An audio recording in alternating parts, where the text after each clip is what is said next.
Geography वाले आ गए। ओए क्या हाल चाल है सभी के। मैं अभिषेक पांडे स्वागत करता हूं आपका नेक्स्ट टॉपर ह्यूमैनिटीज के इस प्लेटफॉर्म पर जहां पर हम देश का भविष्य बनाते हैं। आज बोर्ड एक्सप्रेस में एक डिब्बा तुम्हारे लिए जो लेकर आया हूं उसका नाम है ह्यूमन डेवलपमेंट और इससे एक क्वेश्चन आपका आता रहा है पेपर के अंदर और मैं ये मान रहा हूं कि आपका 2025 में भी एक क्वेश्चन एक्सपेक्टेड आपका रहता ही रहता है। अब देखो जैसे सबसे पहले मैं तुम्हें आपका क्या दिखा देता हूं। सबसे पहले मैं तुम्हें आपका एक तरीके से ये दिखा दूं कि कितने एवरेज नंबर ऑफ क्वेश्चन आपका आए हैं सारे सेट से। अब इसमें दो टॉपिक आपके इंपॉर्टेंट है, एक तो पैटर्न ऑफ पॉपुलेशन डिस्ट्रीब्यूशन और दूसरा पॉपुलेशन ग्रोथ चेंज। एक इसमें आपका जो टॉपिक आता है जहां से पेपर में आपका क्वेश्चन आएंगे, इसको कहते हैं एसडीआई। इसको कहा जाता है ह्यूमन डेवलपमेंट इंडेक्स। 1 मार्क के क्वेश्चन देखोगे तो बिल्कुल ही गायब है। 3 मार्क का देखोगे तो 2020 में एक क्वेश्चन आया था। 5 मार्क के देखोगे तो अलग अलग सेट में 2023 में 2 क्वेश्चन आए हुए हैं। अगर पॉपुलेशन ग्रोथ वाले चैप्टर से देखेंगे तो 1 मार्क के 2 क्वेश्चन आए हैं 2023 में। 2020 में आपका एक क्वेश्चन आया है, वो भी 1 मार्कर का। बट अगर बाकी मार्कर पे आपका बात करें तो 5 मार्क और 3 मार्क के क्वेश्चन आपका बिल्कुल गायब हैं। तो मैं ये एक्सपेक्ट कर रहा हूं कि अगर मैं यहां पर 2025 लिख दूं तो तुम आपका वीडियो क्लिप काट देना, क्वेश्चन तो आ सकते हैं यहां से। अपन एक्सपेक्टेड है कि आपका यहां से क्वेश्चन आपके बन जाएंगे। चलो अब सुनो, सबसे पहले टॉपिक है ग्रोथ एंड डेवलपमेंट। अब जैसे ग्रोथ एंड डेवलपमेंट की अपन बात करते हैं तो तुम्हारी जैसे जैसे आपका उम्र बढ़ती जाती है वैसे ही वैसे तुम्हारी बुद्धि भी बढ़ती है। जब तुम छोटे होते हो तो तुम्हारी अकल गायब होती है, फिर वो एक दांत आ रहा होता है तुम्हारा अकल का दांत, तो अकल के दांत आने के साथ आपका चीजें सही होती है। तो ऐसे ही देश में भी आपका क्या होती है, जब ग्रोथ होती है तो देश की डेवलपमेंट होती है। 3 तरीके से हम देखते हैं आपका किसी भी कंट्री को, एक होती है अंडर डेवलप्ड, एक होती है डेवलपिंग और एक होती है डेवलप्ड। अगर both growth and development refers to changes over a period of time. अब जैसे अगर मैं आज से 20 साल पहले का भारत देखूं तो शायद इतना विकसित और इतना समृद्ध शायद ना मिले, बट अगर आज के समय की आपका बात करूं तो ये विकसित भी है और ये समृद्ध भी है। The difference is that the growth is quantitative and value neutral. अब क्वांटिटेटिव की जब बात करेंगे तो हम बेसिकली आपका क्वालिटी की बात ना कर क्वांटिटेटिव टूल्स पर आपका देखेंगे।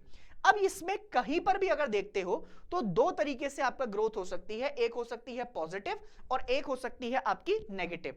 This means that the changes में ईदर पॉजिटिव विच मींस कि हमारी डेवलपमेंट इंक्रीज हो रही है, और दूसरी हो सकती है नेगेटिव जहां पर आपका डाउनफॉल दिखाई दे रहा हो। Development means a qualitative changes which always value positive. अगर मैं कभी भी आपका डेवलपमेंट की बात करूंगा तो वो पॉजिटिव की तरफ ही जाता हुआ दिखाई देगा। This means that the development cannot take place unless there is an increment or addition to the existing condition। अगर मैं आज ये कह दूं कि इस कमरे में एक बोर्ड लगा हुआ है और एक एसी लगा हुआ है, अब इस कमरे की कैपेसिटी इतनी ही है, बट अगर ज्यादा आपका इस कमरे का डेवलपमेंट करना है तो 2 एसी लगा दो, एक पंखा लगा हुआ है तो 2 पंखे लगा दो, 6 लाइटें लगी हुई हैं तो 2 और लगा दो, 8 हो जाएंगी। क्या हो जाएगा, उससे डेवलपमेंट हो जाएगा। तुम जिस कमरे में बैठे हो आज उसमें आपका सिंपल वॉल्स हैं, कल उस पे पोस्टर बनवा दोगे तो आपका क्या हो जाएगा, डेवलपमेंट हो जाएगा। करंट स्टेटस को चेंज करना ही क्या कहलाता है, डेवलपमेंट कहलाता है। इसके अलावा development occurs when positive growth take place, yet positive growth does not always lead to the development. अगर मान लो देश में सब कुछ आपका तेजाई से बढ़ता हुआ जा रहा है तो मैं ये पैरामीटर डिसाइड नहीं कर दूंगा कि समाज में आपका डेवलपमेंट हो गया है, कंट्री का डेवलपमेंट हो गया है, नहीं। बहुत सारे पैरामीटर होते हैं जिनके बेसिस पर हम डेवलपमेंट को डिफाइन करते हैं। Development occurs when there is a positive change in the quality. Quality में अगर चेंजेस देखेंगे, जैसे एग्जांपल के तौर पर population of a city grows from 1 lakh to 2 lakh. अब जैसे ही पॉपुलेशन 1 लाख से 2 लाख हुई तो क्या तुम ये बात कह दोगे कि यहां पर डेवलपमेंट हुई है? Answer is no. Over a period of time, we say that city has grown. अब city की आपका population बढ़ गई. However, it is facility like housing, provision of basic services, other characteristics remain the same. Then this growth has not been accompanied by the development. अगर सिर्फ लोग बढ़ते जा रहे हैं, रहने खाने की फैसिलिटी अच्छी नहीं होती जा रही है, वहां पे आपका जो बेसिक नेसेसिटीज थी वो अच्छी नहीं हो पाई, ट्रांसपोर्टेशन कम्युनिकेशन अच्छा नहीं हो पाया, लोगों की आपका बेसिकली लिटरेसी रेट अच्छी नहीं हो पाई, तो फिर आपका डेवलपमेंट को हम नहीं मानेंगे। हम मानेंगे जब ओवर द टाइम पॉपुलेशन भी बड़ी हुई और वो बहुत सारी चीजों में इंक्रीमेंट हुई हो। The concept of human development was introduced by doctor महबूब उल हक। हमारे बेटे ने, मतलब ऐसे नहीं बोलूंगा, पाकिस्तान ने आपका क्या किया हो, पाकिस्तान ने आपका जो है बेसिकली आज तक अगर अपनी हिस्ट्री में कोई अच्छा काम किया है तो वो डॉक्टर महबूब उल हक आपका वहां पर जन्म ले गए, ये अच्छा काम किया है उन्होंने। क्यों? क्योंकि इन्हीं के आपका बेसिकली जनक माने जाते हैं। ये किसके जनक माने जाते हैं? ये ह्यूमन डेवलपमेंट इंडेक्स के आपका जनक माने जाते हैं। इन्होंने ही आपका ये कंसेप्ट दिया था और एक लाइफ को मीनिंगफुल कंसेप्ट आपका लेकर आए। ठीक है, अब पाकिस्तानी इकोनॉमिस्ट डॉक्टर महबूब उल हक ने आपका ह्यूमन डेवलपमेंट इंडेक्स बनाया और ये ह्यूमन डेवलपमेंट इंडेक्स कब आया? 1990 में। एग्जाम्पल के तौर पर, in a country it is interesting to see which group the most of the school drop outs belong to. अब ये देखना पड़ेगा कि अगर देश के अंदर आपका डेवलपमेंट हो रही है तो कौन सा ऐसा स्कूल है जहां से बच्चे बहुत ज्यादा ड्रॉप आउट कर रहे हैं, और फिर ड्रॉप आउट होकर तुम्हारी तरह ड्रॉप आउट तो नहीं कर रहे हैं कि एक तो मैंने देख लिया कि आपका बिल गेट्स ने कंपनी बना दी, मार्क जुकरबर्ग ने फेसबुक बना दिया और मैंने आपका जो है क्या कर दिया, मैं आपका मौची बन गया। नहीं बेटा, मौची नहीं बनना तुमको, तुमको कुछ अच्छा करना है। अगर ड्रॉप आउट करना ही है तो अच्छा काम करो यार। फिर growth and development, this should then lead to an understanding of reason for such behaviour. In India, large number of women and person belonging to socially and economically backward groups drop out of the schools. अब ज्यादातर लोग ऐसे होते हैं जिनको या तो आपका पैसे की वजह से या और भी कई सारे आपका रीजंस होते हैं जिनकी वजह से आपका बैकआउट करना पड़ता है। This shows how the choices of these group get limited by not having access to the knowledge. अब अगर देखो, एक इंसान हो सकता है, जैसे आजकल के बहुत सारे आपका मैं बच्चे देखता हूं जो कि YouTube पे आपका वीडियोस बना रहे हैं, है ना, उनको भले ही आपका वायरल हो गए हो वो, बट वायरल होना आई गेस एक समय तक आपका लिमिटेड रहेगा, बट जो एक एजुकेशन इंसान के अंदर अच्छा इंसान पैदा करती है वो शायद उनको नहीं मिल पाएगा, तो उससे वो बहुत ज्यादा पीछे रह जाएंगे। Sustainability means continuity in the availability of opportunities. तुमने मान लो आपका एक बिल्डिंग बना दी, अब एक बिल्डिंग को आपका बनाकर वो बिल्डिंग आपका 2 साल के बाद गिर गई, तो इसको सस्टेनेबल डेवलपमेंट नहीं बोलेंगे। सस्टेनेबल डेवलपमेंट तब रहेगा जब आज एक बिल्डिंग बनी है, कल को उसके आसपास पार्क बन जाए, फिर वहां पर बच्चों के रहने के लिए आपका बेसिकली कुछ पार्क के अलावा इक्विपमेंट्स आ जाएं, जिमिंग के कुछ इक्विपमेंट्स लगा दें, उसकी लगातार आपका बेसिकली मेंटेनेंस होती रहे, कल को उसके पास से आपका मेट्रोपॉलिटन सिटी बन जाए या आपका मेट्रो निकल जाए, तो हम आपका मान सकते हैं कि ये सस्टेनेबल डेवलपमेंट है। All environment, financial and human resources must used keeping mind in the future. अगर तुम आज ही सब कुछ खत्म कर दोगे तो कल की जनरेशन के लिए कुछ नहीं बचेगा। तो हमें सबसे पहले अपने दिमाग में यह रखना है कि anything which we are using today should be also available to our future generation, है ना। इसके अलावा अगर हम मिसयूज करते जाएंगे तो दिक्कत हो जाएगी। Development is supported by the concept of, इसको इंपॉर्टेंट कर मार्क कीजिएगा सर, है ना, कि किस किस चीज से आपका सपोर्ट करते हैं। सबसे पहली चीज equity.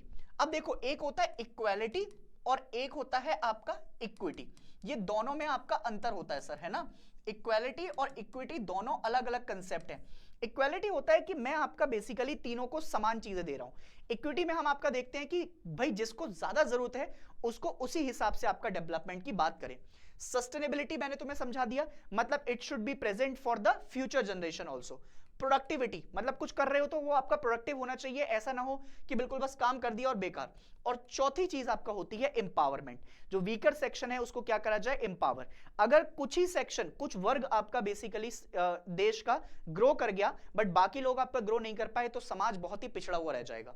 Equity refers to making equal access to the opportunities. जैसे मैं एक एग्जांपल देता हूं इसका बहुत बढ़िया सा, मान लो ये आपका एक क्या है, ये एक आपका क्रिकेट ग्राउंड है, ठीक है। यहां पर आपका बेसिकली एक बंदा आपका बढ़िया सा क्या कर रहा है, मैच खेल रहा है। ये विराट कोहली है हमारा, ये विराट कोहली के अलावा ये धोनी भाई हैं हमारे, ठीक है, ये धोनी भाई हैं हमारे, ठीक है, धोनी भाई आपका मास्टरमाइंड। अब यहां से आपका ना एक बॉल है लगी हुई, ये बॉल है। अब इस बॉल को आपका देख रहे हैं 3 लोग, ठीक है, ये 3 लोग देख रहे हैं। ये छोटी हाइट का है, ये इससे थोड़ी बड़ी हाइट का है और ये सबसे बड़ी हाइट का है। ये चाहे तो आपका बेसिकली ऐसे भी मैच देख सकता है, इसको छोटा सा एक आपका लकड़ी का प्लेटफॉर्म लगेगा और इसको एक बड़ा आपका मेज लगेगी। तो हमें क्या करना है, हमें तीनों को एक बराबर मेज नहीं देनी है, हमें जिसको जितनी जरूरत है उतनी बड़ी आपका मेज प्रोवाइड करानी है। ठीक है, यही मतलब होता है आपका क्या, इक्विटी का। The opportunities available to the people must be equal irrespective of their gender, race, income and Indian case caste, yet this is very often not the case of happens almost in every society। अब इसके अलावा अगर हम आपका human development को major करने जाएंगे तो वो कंट्रीज की आपका डेवलपमेंट के बेसिस पर डिफाइन किया जाता है। इसमें कई सारे की फैक्टर होते हैं, बहुत ध्यान से सुनना, बहुत ध्यान से सुनना। सबसे पहला पैरामीटर है हेल्थ, ठीक है, दूसरा पैरामीटर है आपका एजुकेशन, तीसरा एक्सेस टू द रिसोर्सेस। ठीक है, इन तीनों पॉइंट को आपका याद रखेंगे। अगर मैं आपका रैंकिंग की बात करूं तो जो स्कोर मिलते हैं वो हम 0 से 1 के बीच में देते हैं। सर हमारे यहां तो 0 से 100 में देते हैं सर, हमारे तो मार्क्स जो आते हैं सर 100 मार्क्स में से मिलता है, ये तो फर्जी है सर। अरे फर्जी नहीं है, अबे रैंकिंग ही आपका उतनी दी है यार। अब अगर किसी के आपका 0 आ रहे हैं तो 0.5, 0.9, अब 0.1, 0.2, 0.3 ऐसे भी तो डिवाइड हो सकता है, तो 1 तक आपका ले जाएंगे उसको, है ना। इससे क्या होता है, इससे हमें आपका ह्यूमन डेवलपमेंट के बारे में पता लगता है। Indicator chosen to access health, सबसे पहले आपका बात किसके ऊपर कर रहे हैं, हेल्थ के ऊपर। तो health is the life expectancy at the birth. अगर higher life expectancy means that people have greater chance of living longer and healthier life. अगर किसी जगह आपका अच्छी हवा मिल रही है, अच्छा पानी मिल रहा है, तो वहां पर लोग ज्यादा अच्छे से आपका रह पाएंगे। Adult literacy rate and the gross enrollment ratio represent access to the knowledge। अगर ज्यादा लोग आपका स्कूल में एनरोलमेंट करा रहे हैं तो उससे आपका पता लग रहा है कि बहुत सारे लोग आपका एजुकेशन की तरफ जा रहे हैं। Number of adults who are able to read and write, अगर एक आपका इंसान एक लैंग्वेज में लिख पा रहा है और आपका क्या कर पा रहा है, पढ़ पा रहा है, तो उसको हम लिटरेट की कैटेगरी में आपका डाल देते हैं। एजुकेटेड नहीं बोला, literate. Enrolled in the school show how easy and difficult is to access knowledge in particular country। तुम्हारे पास तो आज आपका जो है हम पढ़ा रहे हैं, बहुत सारी चीजें हैं। पहले आपका देखोगे जब YouTube वगैरह नहीं हुआ करता था तो उस समय कितनी हार्डशिप हुआ करती थी, समझ रहे हो मेरी बात। अब आते हैं approaches to the human development. Each of the dimension is given the weightage of 1/3। मतलब जो तीन आपका हमारे क्या है, तीन हमारे पिलर्स हैं और 3 डायमेंशन है, उनको हमने हर किसी को वेटेज कितना दिया है, 1/3। Human development index is the sum total of the weights assigned to all these dimension. The closer a score is to 1 the greater is the level of human development. अगर मैं बात करूं, जैसे अगर एग्जांपल के तौर पर ये 0 है, एक ही आपका बेसिकली बार ग्राफ ले लो, और बार ग्राफ मतलब ये एक लाइन ले लो और इस लाइन के ऊपर आपका यहां पर मैंने 0 ले लिया। 0 से 0.1, 0.2, एक 0.3, 0.4, इसके अलावा आपका 0.5, इसके अलावा 0.6, फिर 0.7, फिर 0.8 और 0.9। अगर मैं ये बात करूं कि इंडिया की आपका ह्यूमन डेवलपमेंट इंडेक्स कैसे आपका बढ़ती हुई गई है, तो जैसे जैसे आपका हेल्थ, लिटरेसी रेट और ये सारी चीजें अच्छी हो जाएंगी। एग्जाम्पल के तौर पर इंडिया का जो स्कोर आया दैट इज 0.728 के करीब आपका कुछ आया। तो इसका मतलब है कि इंडिया आपका क्या है, इंडिया के जो आपका एसडीआई पैरामीटर हैं वो क्या है, वो बहुत ही आपका ज्यादा अच्छे हैं। क्लियर हुई इतनी बात। तो जितना आपका एक की तरफ तुम आपका जाते रहोगे उतना क्या होता जाएगा, अच्छा होता जाएगा। This is because it does not say anything about the distribution and human poverty index is related to human development index। ये क्वेश्चन आपका बन सकता है पेपर के अंदर एमसीक्यू में कि क्या human poverty index human development index से आपका एसोसिएटेड है या नहीं है, तो है। This index measure the shortfall in human development. ठीक है, इसके अलावा और बात करेंगे तो अब जरा अप्रोचेस देख लो। This is most important question, ये बेटा आपका कंपटीशन तक में आपका पूछा जाता है और तुम्हारे पेपर के लिए ये 4 अप्रोचेस बहुत बहुत बहुत ज्यादा इंपॉर्टेंट रहने वाली हैं। या तो ये 3 मार्क का एक क्वेश्चन बनेगा 2025 में, या फिर आपका ये 5 मार्क का एक क्वेश्चन आपको तुमको दिखाई देने वाला है। सबसे पहले हम सबसे पुरानी आपका अप्रोच के बारे में बात कर रहे हैं जिसको हम कहते हैं इनकम अप्रोच। इनकम अप्रोच में देखोगे so this is one of the oldest approaches to the human development. ये किससे लिंक्ड है, ये आपकी इनकम से लिंक्ड है। idea is that the level of income reflects the level of freedom an individual enjoys. मान लो पहले मेरे पास आपका 20,000 रुपए आते थे, आज मेरे पास आपका 60,000 रुपए आते हैं, कल को मेरे पास आपका 3 लाख रुपए आएंगे।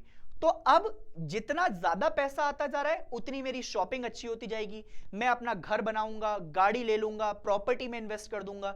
तो इससे क्या होगा, इससे आपका बेसिकली कितनी अच्छी मैं लाइफ को एंजॉय कर रहा हूं वो सारी चीजें आपका यहां पर मिल जाएंगी।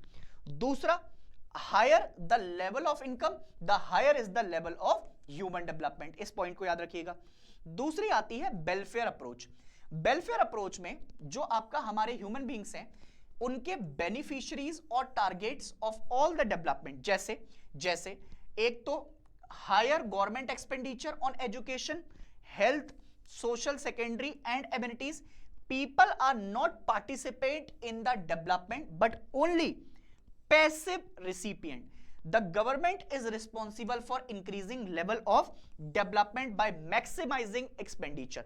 जैसे एग्जांपल के तौर पर अगर आज देश के अंदर क्या है, गवर्नमेंट हमारी आ रखी है मोदी जी की, तो अगर किसी भी आपका वर्ग को खाने को प्रॉपर नहीं मिल रहा है, देश में आपका रहने को घर नहीं मिल रहे हैं, या फिर उसको आपका बेसिक नेसेसिटीज नहीं मिल पा रही हैं, तो इसमें वो इंसान अपना कोई आउटपुट नहीं डालेगा।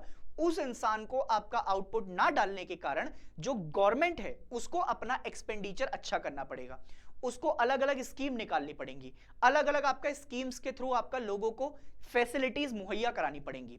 जैसे प्रधानमंत्री जनधन योजना, आपका खाते खुलवा दिए तो अब कोई पैसा डाल रहा है तो उसमें बचत कर सकता है। जैसे प्रधानमंत्री ग्रामीण आवास योजना, गांव में आपका तुम्हें घर चाहिए तो 1 लाख रुपया तुम्हें घर के लिए दे दिया। जैसे अगर तुम्हें आपका खाना चाहिए तो तुम आपका राशन से जाओ, राशन की दुकान से आपका खाना ले आओ।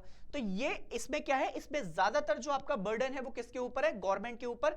जो हमारी आपका जनता है वो सिर्फ रिसिपिएंट है, दे दो, देते रहो, मैं लेता रहूंगा, ये आपका काम करेंगे। फिर आते हैं बेसिक नीड अप्रोच। अब बेसिक नीड अप्रोच आपका बेसिकली जो डिफाइन की गई है ये आईएलओ के द्वारा आपका बातचीत की जाती है।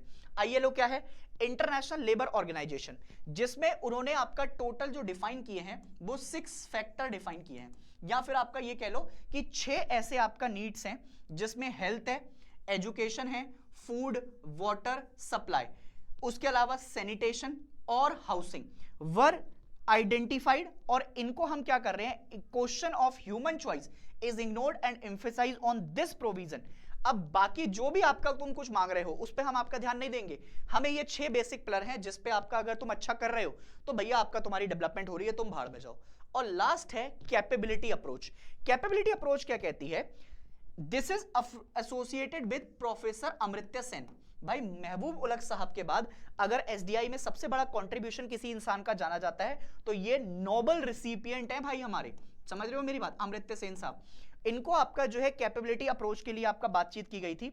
इन्होंने कहा कुछ सेक्टर हैं जैसे health, education and access to resources, अगर इन पर हम आपका बातचीत कर लें तो आपका ह्यूमन डेवलपमेंट अच्छा हो जाएगा।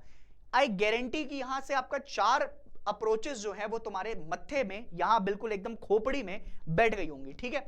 1990 में आपका यूएनडीपी ने एक प्रोग्राम चलाया, UNDP is United Nation Development Programme, has been published human development report, और हर साल आपका पब्लिश करती जाती है, रैंक वाइज आपका बताती हुई जाती है कि कैसे आपका एसोसिएटेड है, और जो ह्यूमन पॉवर्टी इंडेक्स है वो इसी आपका रिपोर्ट के साथ एसोसिएटेड है।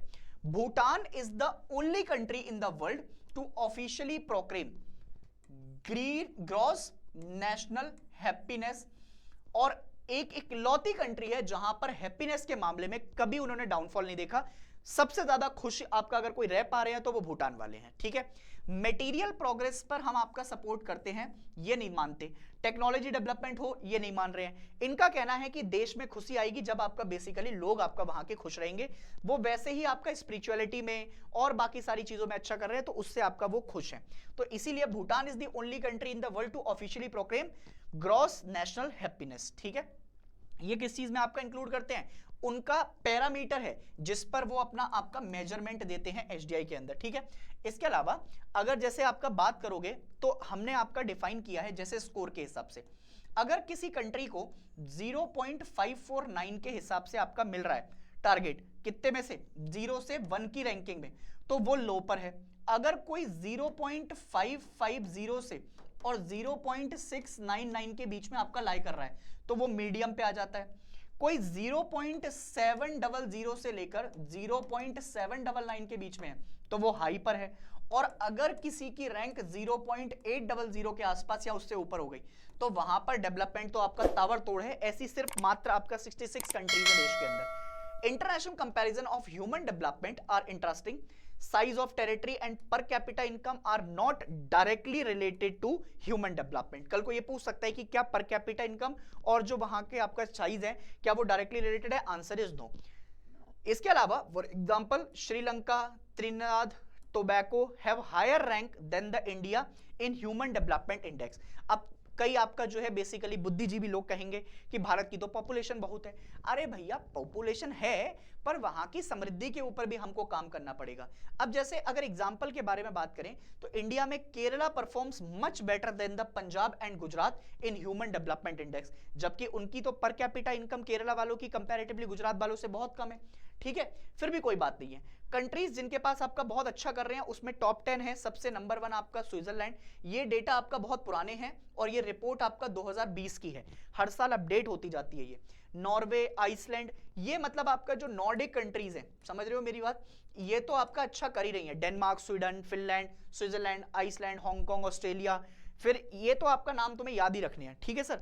इसके अलावा इंडिया की बात करें तो इंडिया तो भाई साहब भयंकर ही लेवल पर है, 126 ह्यूमन डेवलपमेंट रिपोर्ट में, पूछो ही मत। ठीक है, तो सर यहां पर हमारा आपका क्या होता है, ये चैप्टर खत्म होता है। अब सबसे पहले ऐसा कौन सा कंट्री है जिसने आपका ग्रॉस नेशनल हैप्पीनेस को एक मेजर के तौर पर कंट्री की प्रोग्रेस में जोड़ा है? अभी बताकर आया हूं, इकलौता आपका भूटान है पूरे वर्ल्ड में।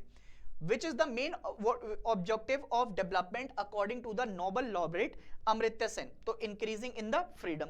इसके अलावा अगर वेरी हाई की आपका कैटेगरी है तो अब तुम ये मैच कर दोगे, अभी 2 मिनट पहले आपका मैंने तुमको ये पढ़ाया है। What is meant by human development and what are its different approaches? Basic need approach, income approach, welfare approach और कैपेबिलिटी अप्रोच। अगर ये आपका और बड़ा कर कर पूछें तो फिर उसको तुम एक्सपेंड भी कर दोगे। इसको 5 नंबर में अगर डिफाइन करना है तो और बड़ा लिख दो। Development stores earn development, classify countries into 4 groups, इसको भी आपका डिफाइन कर दो। ये बेटा आपका 2017 के हमारे टॉपर की आंसर शीट है, इसलिए दिखाइए कि देखो उसने कितना अच्छे से आपका डिफाइन किया है। सबसे पहले उसने आपका ह्यूमन डेवलपमेंट की क्या लिखी है, डेफिनेशन लिखी है, और ह्यूमन डेवलपमेंट को उसने क्या किया है, अंडरलाइन किया है। ठीक है, अब जैसे इसने ना आंसर नंबर 15 करा है तो मैं तुमसे ये चाहता हूं कि तुम ऐसे कर लिखो आंसर 15, बड़ा बड़ा उसे दिखना चाहिए, इसको अंडरलाइन करो और फिर एक लाइन छोड़कर यहां से आपका तुम मार्किंग शुरू करो और सबसे पहले ह्यूमन डेवलपमेंट लिखो, फिर उसके बाद एक लाइन फिर से छोड़ो, फिर अच्छे से आपका क्लासिफिकेशन लिख दो। क्लासिफिकेशन लिखने के बाद फिर आपका क्या करो, ये वाला classification very high, high, medium और लो, फिर उसके अलावा आपका कैरेक्टरिस्टिक समझा दो और आंसर आपका खत्म कर दो। ठीक है, रीड द स्टडी। अब ये पूरी एक आपका केस स्टडी है, वेरी वेरी इंपॉर्टेंट। ठीक है, यहां से एक केस स्टडी आएगी और जो एक हमारा लास्ट वाला चैप्टर है नॉइस, एयर पॉल्यूशन वगैरह वाले आपका जो बेसिकली क्वेश्चन है, वहां से नमामि गंगे, इंदिरा गांधी कैनाल, बहुत सारे आपका जो है बेसिकली केस स्टडी वेरी कर सकते हैं। तो ये तुम आपका क्या कर लोगे, इसको आपका तुम बेसिकली चेक कर लेना। ये इस पर आपका क्या करने हैं, तुम्हें रीजंस मार्क करने हैं बहुत सारे मैप पर। नेम द कंट्री, ये तुम्हारे लिए आपका होमवर्क रखा है मैंने, मार्क जरूर करना बेटा आपका, ताकि तुम्हें पता लग पाए कि तुम्हारी आपका गलतियां कहां पर हैं और तुम आपका थोड़ा सा उस पर कैलकुलेशन करके सही कर पाओ। मैं मिलूंगा आपको तुमको नेक्स्ट वीडियो में, तब तक के लिए अपना ध्यान रखें। अपने पेरेंट्स को आपका खुश करने के लिए इस क्लास में जी जान लगा दें, क्योंकि ये है तुम्हारे बोर्ड। तुमको कोई नहीं पूछेगा कि तुमने पिछली 11 क्लासेस में क्या किया, बट बोर्ड्स में आपका तुम्हारी परफॉर्मेंस कहर मचा देनी चाहिए। ध्यान रखें, खुश रहें और पढ़ते रहें। जय हिंद।